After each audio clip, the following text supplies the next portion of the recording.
bro, once you've got the confusion, she's never going to get over no matter how good that she is. And that's exactly what happened. I mean, bro, the system failed her. What's going on, everybody? Dr. Chris Featherstone here for yet another episode of Writing with Russo. Writing with Russo. Let's do this, ladies and gentlemen. We got a lot to talk about tonight, and specifically, we have a lot to talk about with one particular person who I thought had a ton of potential. She was one of my favorite for a time being. She was my favorite female wrestler in WWE. Ton of potential. Really loved her finishing move. And as we know, with the Attitude Era and just with pro wrestling in general, if you've got a good, flashy, catchy finisher, that is like a huge percentage of your character is a good finisher. Stone Cold Stunner, Tombstone, Pedigree, you name it, choke slam, boom, boom, boom, boom, boom. She was one of these people. But for some reason, she got like really pushed very wrongly, just de-pushed. Despite being over, she leaves, she gets injured, she goes back to NXT. She starts at NXT, have a good run, go on the main roster. Main roster run was just not very good. Goes back to NXT. Initially has a decent run, becomes tag champ, and then she just gets jobbed out.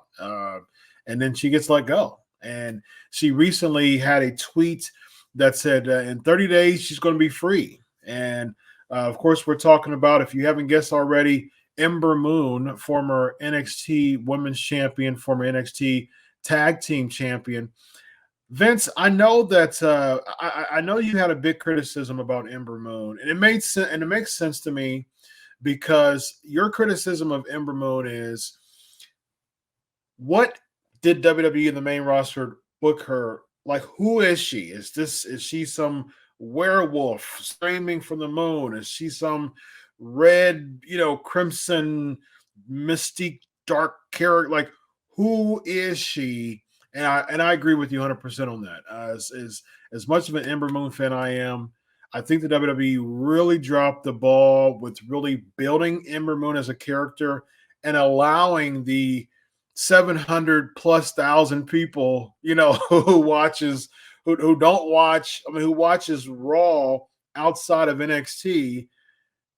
There's 700,000 to 800,000 people that actually nowadays you're a little under 600,000 with NXT. Before then, it was around 8. So it was around 700,000 to 800,000. I was watching NXT consistently, about 1.7.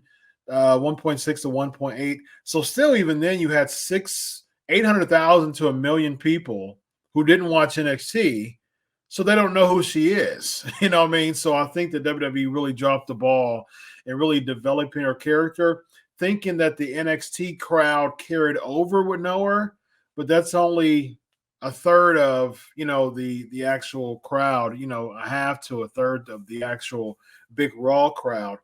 Vince, your thoughts on Ember Moon? And again, 30 days. She tweeted that she's free. She'll be heading to, we don't know. I guess that's your guess. Chris, let's be honest. If she goes to AEW, she's just going to be Ember Moon, another female wrestler on the roster. That's what she's going to be. Bro, I got to tell you, man, when we started the Brood, and we started with David Heath, okay? Bro, Gangrel was an existing character in some type of gothic comic book. Mm. We literally had to pay them for the rights to use the name. Mm. Now, bro, when I knew I was working with David Heath, I read all about this Gangrel character. Like, who is this guy? I don't give a crap about vampires, but I had to know. I'm going to be writing for this guy. Yeah. That's the problem, bro. And listen, obviously, Amber Moon does not write the show. She's not responsible for creative, but bro, there's got to come a point where you open your mouth. And I say this all the time. Vince McMahon is not Almighty God. He is a wrestling promoter.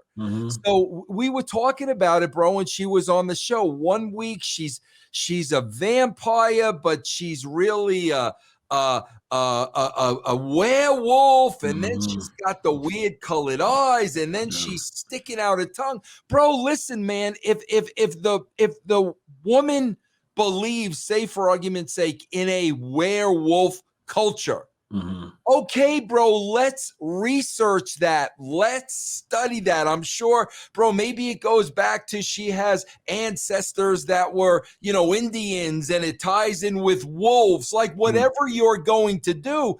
And bro, can you imagine if, then you give her the eyes and all that. Okay, now it makes sense. She's really into this culture.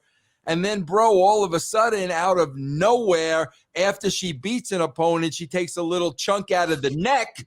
Okay, like now we got you, bro. You have to explain things to us, bro. They did the same thing with the Viking guys. Okay, bro. All right, they're Vikings. Why? Like, why are they dressing like this? And bro, those guys, as a shoot, live the Viking lifestyle. The WWE never got into that. So what are we seeing, bro? We're seeing two guys that are Vikings, which looks like a gimmick to us. Meanwhile, this is something these guys really believe in. It's the presentation. So, bro, once you've got the confusion, she's never going to get over, no matter how good that she is.